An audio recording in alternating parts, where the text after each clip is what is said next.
Welcome everyone to my exam video of School Organization and Diversity. I'm Natalia Sánchez Martinez, and today we'll put in myself in the shoes of a principal of a primary school and following this prompt.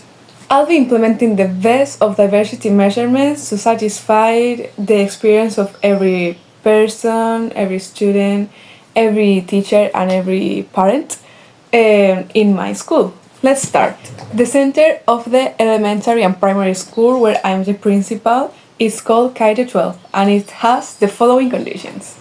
Special education, a student with different ethnic backgrounds and different spoken languages, religion, respect of religion and teaching of religion, and students with different learning styles and performances, and students with different background histories. I wrote the prompt of this work to the AI tool ChatGPT and it gave me these results.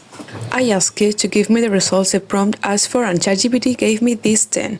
Bilingual and multilingual programs, cultural competency and inclusion training, special education service, inclusive curriculum development, family and community engagement, extracurricular activities and clubs, technology integration and digital literacy, social and emotional learning programs, health and nutrition programs, and sustainable and eco-friendly practices. The 5 measures that I consider more important out of these 10 are the following. Family and community engagement. Create strong partnerships with families and the local community. Organize regular events such as cultural nights, open houses, and parent-teacher conferences.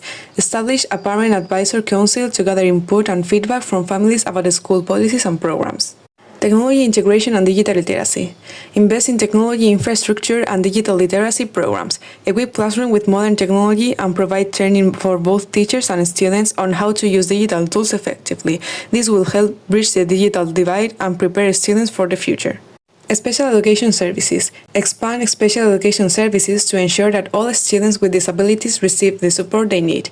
This includes hiring specialist staff, providing training for existing teachers, and ensuring that individualized education programs are effectively implemented. Social and emotional learning programs. Implement comprehensive social and emotional learning programs to support students' mental health and well-being. This includes teaching skills such as empathy, self-regulation, and conflict resolution, as well as providing access to counseling services. Health and nutrition programs. Ensure that the students have access to healthy meals and snacks, and provide education on healthy lifestyles. Partner with local health organizations to offer regular health screening and wellness activities. Yes, these are the most appropriate measurements for my program. The other one that ChatGPT gave me were already included in my program, but these 5 are the ones that I consider that are also really needed and we are not giving it the importance they really have. For me, the most needed and appropriate out of the 5 that I've chosen is the 4th one, social and emotional learning, because students really need the best of help when it comes to well-being and mental health. All of the measurements can be implemented within the framework of current Spanish legislation, and there is supported documentation that addresses attention to diversity in education. Family and community engagement. Supporting legislation. Ley Orgánica de Educación LOE and Ley Orgánica para la Mejora de la Calidad Educativa LOMCE. Documentation. Plan de convivencia and Proyecto Educativo de Centro. Technology Integration and Digital Literacy. Supporting Legislation. Plan de Acción de Educación Digital 2021 a 2027. Documentation. Proyecto TIC y programas de formación del profesorado.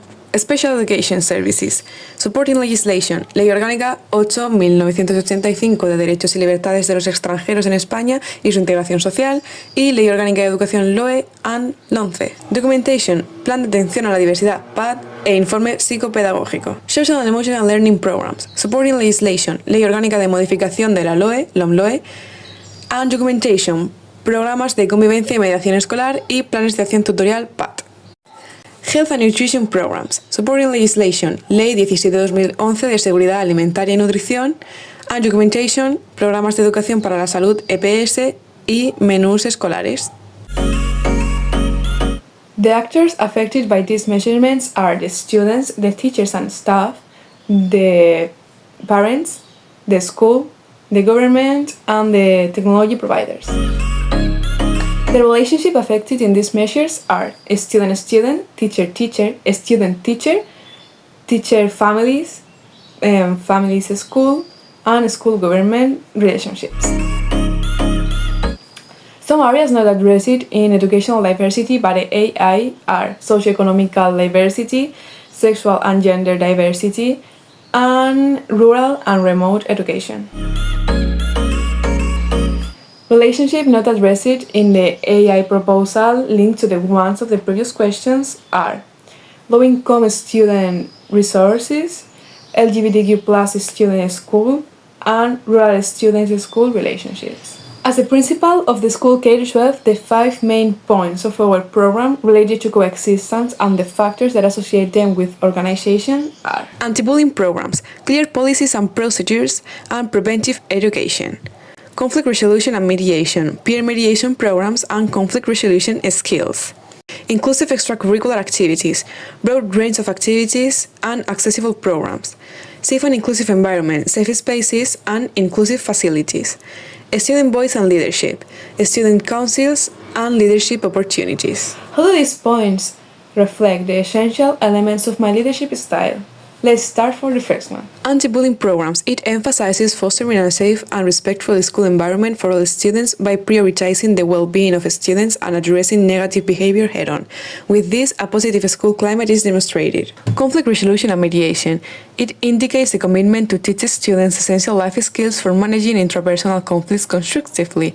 This empowers them to navigate complex social interaction effectively. Inclusive extracurricular activities reflects the ensuring that all students have opportunities to participate and thrive outside the classroom, providing a diverse range of activities that cater to different interests and abilities, promoting inclusivity and belonging. Safe and inclusive environment underscores the dedication to providing a supportive space where every student feels valued and respected.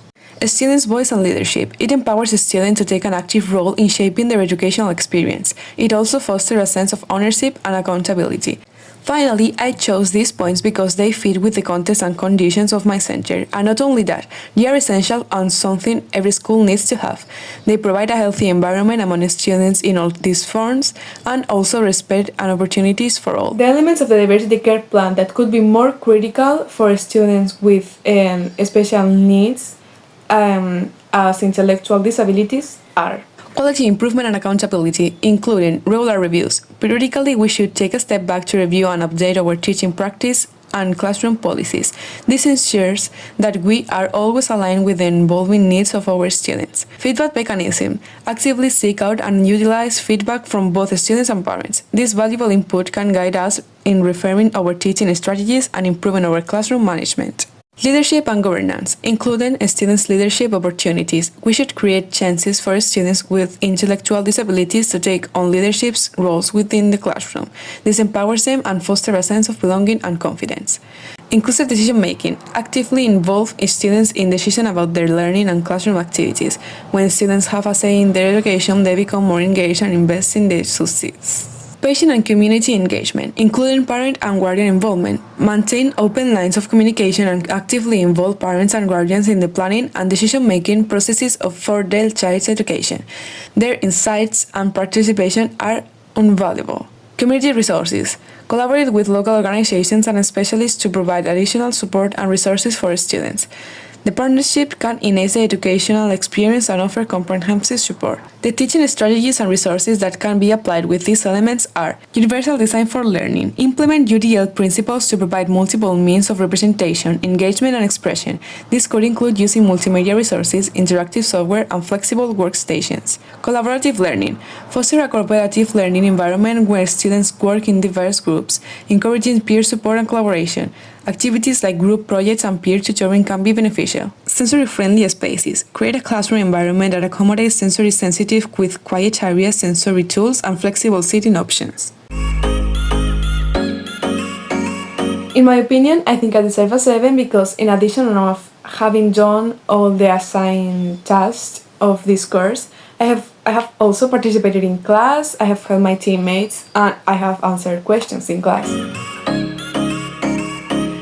The most crucial idea about the school organization for me is the Starkey Lewis complexities, because in the case of our team, we had to talk about if religion should be compulsory in a school or not.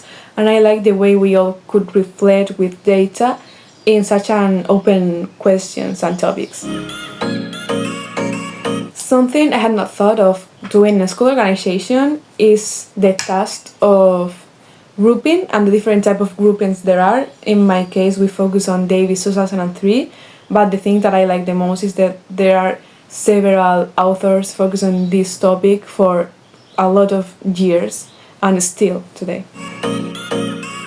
It might not be the most crucial thing, but the thing that I have liked the most about diversity is the topic of students with learning difficulties and ADHD, and how this topic is so extended and it has to be really good treated in class, with teacher, with parents, with everyone, and how this had to be from the beginning and for the end treated depending on the child, how the child behaves, and every child is different.